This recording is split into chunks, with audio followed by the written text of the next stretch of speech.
Les 5 erreurs à ne pas commettre avant de signer le contrat d'entreprise. Bonjour, c'est Jean-Michel. On voit ça tout de suite dans cette vidéo.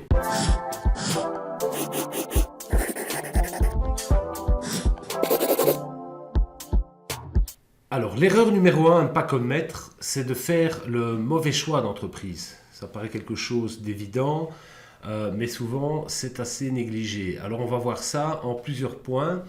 Donc, le but, c'est d'augmenter ses chances de faire le bon choix. Alors, la première chose à faire, c'est d'évaluer la taille de l'entreprise dont on va avoir besoin. Il est certain que si vous faites des travaux de minime importance, il ne faut pas aller chercher une entreprise qui, entre guillemets, fait des bâtiments publics. Ça n'a pas d'intérêt. Donc, la taille de l'entreprise va être importante. Pourquoi ? Parce que si vous prenez, par exemple, une entreprise qui est trop conséquente, vous risquez d'avoir des prix qui vont être beaucoup plus élevés parce que leurs structures seront plus élevées.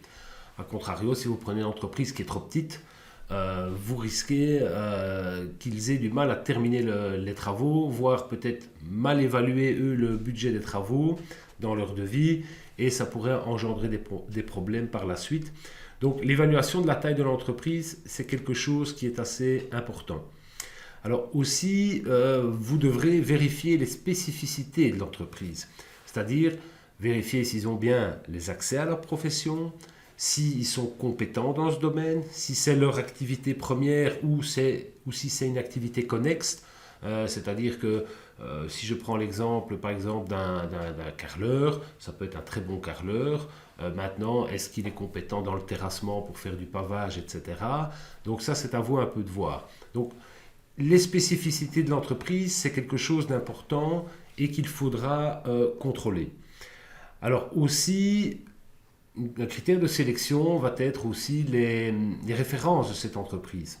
Si c'est une entreprise qui est déjà connue dans la région, que vous avez pu voir souvent travailler dans le coin, et que d'aucuns disent que ok, oui, ils sont bons, voilà leur capacité de production, ils ont des spécificités dans tel domaine, ça sera évidemment un critère de sélection pour faire en tout cas le bon choix, ou en tout cas d'éviter de faire le mauvais choix. Alors aussi, vérifier donc sa santé financière, c'est assez important. Donc ça veut dire quoi ? C'est de voir si l'entreprise est en bonne santé financièrement, pour prévenir le risque de faillite.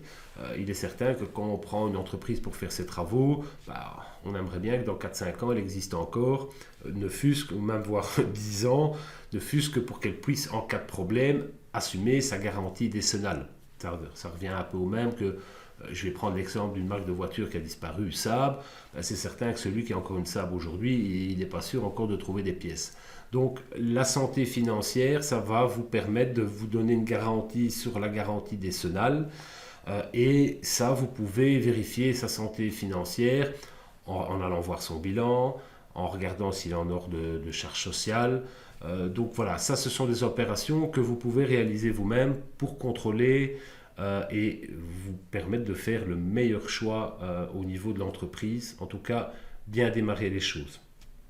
Alors on va voir ici, donc l'erreur numéro 2, c'est de mal comparer les offres de prix. Bien souvent, quand on reçoit toute une série de devis, c'est pas toujours évident de pouvoir arriver à faire des comparaisons, même pour des gens qui seraient un petit peu aguerris à ce genre d'exercice. Donc on va voir comment est-ce qu'on pourrait arriver à comparer les prix et en tout cas les points auxquels il faut faire attention. Alors il y a une méthode qui est pour moi la méthode la plus simple, c'est de faire un tableau qui va reprendre les différents postes de chacune des entreprises. Donc si vous demandez par exemple à 3 entreprises de carrelage de vous remettre prix et que vous recevez les 3 offres, eh bien vous pourrez comparer poste par poste. Donc en général, on fait un petit tableau où on reprend les différents postes, une colonne avec le nom des entreprises et on y affaire les prix unitaires pour autant que ça soit bien détaillé pour pouvoir arriver à avoir un visuel pour la comparaison. Une chose importante aussi à vérifier, c'est que les matériaux soient bien renseignés. C'est-à-dire que l'entrepreneur, dans son devis, indique bien la marque et le type de produit qu'il va utiliser. S'il ne marque pas de produit spécifique, il peut utiliser finalement ce qu'il veut. S'il vous met réalisation de la maçonnerie en bloc, si c'est pas spécifié que c'est un bloc terre cuite, que c'est un bloc béton, que c'est un bloc d'argex, à la limite, il vous dira, écoutez, moi je vous ai dit que c'était un bloc, vous ne m'avez pas demandé de complément d'information, et moi je mets le bloc le moins cher. Donc ça c'est aussi important, et aussi donc, au niveau de la comparaison des prix, parce qu'il est certain que s'il y en a un qui vous met un matériau de moindre qualité par rapport à un autre, ça peut poser un problème. Souvent, il faut se méfier de celui qui n'indique pas la marque du matériau, ou en tout cas une marque avec une équivalence s'il devait y avoir une pénurie sur le marché. Il faut vérifier aussi que les entrepreneurs n'ont pas oublié de poste, ça peut arriver. Alors là, évidemment, c'est un exercice qui est plus difficile parce que forcément, si vous n'êtes pas compétent dans le domaine de la construction, admettons que moi je reçois un prix pour une chaudière et que je n'y connais rien en chauffage, je ne peux pas me rendre compte s'il a oublié un élément qui permet de faire fonctionner convenablement ou qui améliore l'efficacité de l'appareil. Mais je dirais que quand vous avez plusieurs offres, vous allez vous rendre compte s'il y en a un qui a peut-être mis un poste et qu'un autre n'a pas, alors il faudra se poser des questions au niveau de l'analyse de la comparaison. On va passer au niveau de l'erreur numéro 3 à ne pas commettre, c'est de faire trop vite confiance. Donc, on peut dire ici, j'ai repris un petit peu en petite phrase, l'entrepreneur sympa égale travail bien réalisé. Ce n'est pas toujours le cas. Vous pouvez avoir un vendeur qui est charmant, qui est un très bon vendeur et qui, de toute façon, ne se trouvera pas sur votre chantier. Et donc, ce n'est pas forcément parce que le vendeur est sympa que le travail sera bien fait. Et comme je viens de vous le dire, c'est pas en général, sauf si c'est un patron qui est sur chantier, donc ça dans le cas de petites entreprises, c'est pas le vendeur qui va venir faire le travail. Donc maintenant, c'est plus agréable si le vendeur est sympa. Ce qui est important, c'est qu'il réponde à votre demande. Sa sympathie, c'est un plus, mais ce n'est en aucun cas un gage de qualité. Alors, la première impression, forcément, elle est importante, mais elle ne fait pas tout. Donc, c'est-à-dire qu'il faudra toujours rester en garde. Alors maintenant, il ne faut pas qu'il y ait une psychose qui s'installe, ce n'est pas le but non plus. Mais c'est important de ne pas faire confiance trop vite, d'être intéressé, de se dire « Ok, ça va, c'est un bon début, le premier contact est pas mal, mais voilà, ça ne fait pas tout. » Alors n'oubliez jamais une chose, quand vous confiez vos travaux à quelqu'un, vous le missionnez pour faire une opération pour vous. Dites-vous bien qu'il y a des gens qui sont sérieux, qui le feront bien, mais celui qui fait les travaux ne joue pas sa peau non plus. Bon, c'est pas son argent, c'est pas lui qui va rembourser pendant 20 ou 25 ans ou 30 ans. Donc vous devez vous dire une chose, ne pas regarder, ne pas faire attention, c'est toujours dangereux. Ma grand-mère disait, si tu attends la cuillère d'un autre pour boire ta soupe, tu la boiras toujours froide. Eh bien, c'est un peu, et je peux vous dire que cette phrase va vous servir pour un tas de choses. N'imaginez pas que les gens vont faire les choses à votre place, que l'entrepreneur va s'endormir en pensant à votre chantier spécifiquement. Il y en a qui le font, mais c'est peut-être pas tout le monde, et que vous avez intérêt à regarder vous-même et à vérifier, faire des petits coups de sonde. Je ne dis pas qu'il faut tout regarder, mais de temps en temps, faire des petits coups de sonde un peu partout. Alors, l'erreur numéro 4, c'est d'être persuadé que l'entrepreneur a tout prévu, que tout est compris et qu'il n'y aura pas de supplément. Alors, bien souvent, il y a plusieurs techniques pour remettre des prix.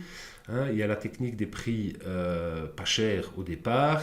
J'ai envie de dire, je ne vais pas citer certaines compagnies aériennes où les prix des tickets sont très bas, mais finalement, une fois que vous commencez à vivre normalement, c'est-à-dire à partir en vacances en prenant ce qu'il faut comme bagage, le prix peut doubler parfois. Donc il y a cette technique-là, ou alors il y a l'autre technique qui pour moi me semble mieux, c'est de tout prévoir à l'avance et vous n'avez pas de supplément. Donc comment éviter, ou en tout cas se prémunir des suppléments? Donc c'est toujours de vérifier que le devis soit bien détaillé, poste par poste. Ça, c'est l'idéal. C'est de ne pas avoir une liste déroulante de toute une série d'actions que va faire l'entrepreneur avec un total dans le fond. Alors parfois, il y a certains postes, on est obligé de faire comme ça parce qu'on ne sait pas quantifier, mais je dirais que quand vous avez un poste complet avec un seul prix en dessous, ben forcément c'est difficile. Si vous enlevez un élément de ce poste, vous ne savez pas contrôler le prix unitaire, donc le coût de l'élément que vous allez enlever. Donc c'est pour ça qu'un devis bien détaillé est assez important et il ne faut pas hésiter de demander à l'entrepreneur quand il vient chez vous en lui disant écoutez faites-moi un devis bien détaillé poste par poste que je puisse m'y retrouver. Ça c'est important de le faire.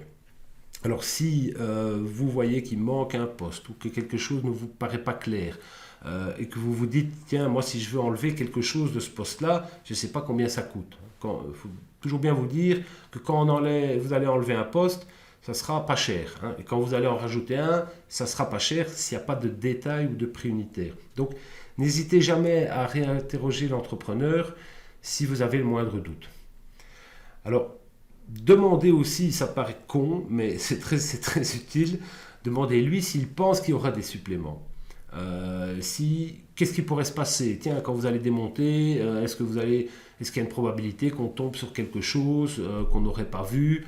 Oui, si oui, qu'est-ce qu'on pourrait rencontrer et si on rencontre quelque chose, qu'est-ce qu'on fait et combien ça coûterait? Donc ça, c'est quelque chose qui est assez important et aussi d'un point de vue psychologique parce que l'entrepreneur va se dire, ok, il s'intéresse, si je comptais lui taper un supplément, ce qu'on appelle un imprévu prévisible, mais je ne lui en parle pas et au moment où s'il y a quelque chose, on tapera dedans.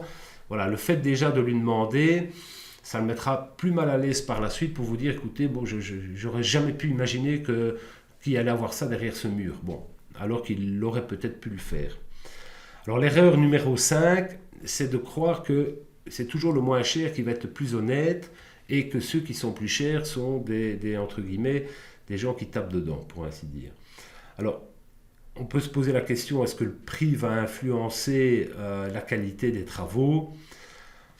Alors, il n'y a pas de règle générale. Ce n'est pas spécialement parce que quelqu'un est cher qu'il va être meilleur ou parce qu'il est moins cher qu'il va être moins bon. Et donc ici, je prends un peu un exemple, c'est-à-dire que le coût élevé peut justifier un manque d'envie de la part de l'entrepreneur. Donc imaginons, je suis entrepreneur, on me demande de remettre prix pour un travail, je vais voir et je me rends compte que le travail ne m'intéresse pas du tout parce que c'est un truc très compliqué ou c'est difficile à chiffrer. La localisation, j'ai pas envie, c'est en pleine ville dans une rue étroite. Ouah, c'est vraiment, ça commence déjà à être la misère avant de commencer. Bah, un entrepreneur peut se dire bon, ben, si ça coûte 10, moi je vais mettre 15, comme ça je l'aurai pas. Et parfois, il l'a quand même à ce prix-là. Mais au moins s'il l'a, il se dira bah, si je l'ai, au moins je gagnerai très bien ma vie. Donc on peut avoir un coût élevé qui n'a rien à voir avec la qualité des travaux. À l'inverse, on pourrait avoir un entrepreneur qui travaille bien, qui a une bonne réputation, mais qui a par exemple un chantier qui devait se réaliser, qui a dû être postposé pour X raisons, parce que peut-être un autre corps de métier n'avait pas fini, donc il ne sait pas commencer, et il se retrouve avec un trou dans son planning. Et il pourrait se dire, bon, moi j'ai deux solutions, j'ai un trou dans le planning, j'ai un trou de 3 semaines, je ne vais pas savoir boucher ça facilement. J'ai 2 clients qui me demandent des prix et qui seraient peut-être prêts, intéressés que je commence tout de suite.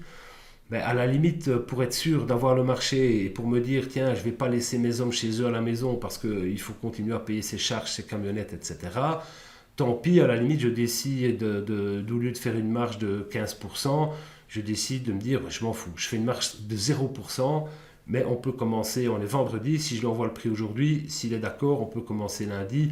Eh bien, je vais baisser mon prix habituel pour combler ce trou. Donc, ça peut arriver aussi dans l'autre sens. Donc, ça montre bien que ce n'est pas toujours le prix qui est la chose déterminante. Et donc, c'est pour ça que pour pouvoir comparer des devis, c'est un exercice qui n'est pas facile. Même pour des professionnels, j'ai déjà vu des analyses de soumission, enfin j'en ai déjà fait moi-même surtout, mais faites par des architectes où on se rend compte qu'ils sont très difficiles à comparer, même quand ils font un tableau eux-mêmes, où ils imposent aux entrepreneurs de remettre prix directement dans le tableau. Moi, chaque fois que je complète un tableau comme ça, je trouve qu'il manque des trucs, il manque des postes à certains endroits, où il manque des détails qui permettent de vraiment chiffrer. Et donc, cette analyse de prix, elle va, entre guillemets, prendre en compte tout ce que j'ai expliqué avant ici dans cette vidéo pour un peu se forger une idée de la qualité du devis, la précision du devis, le prix du devis.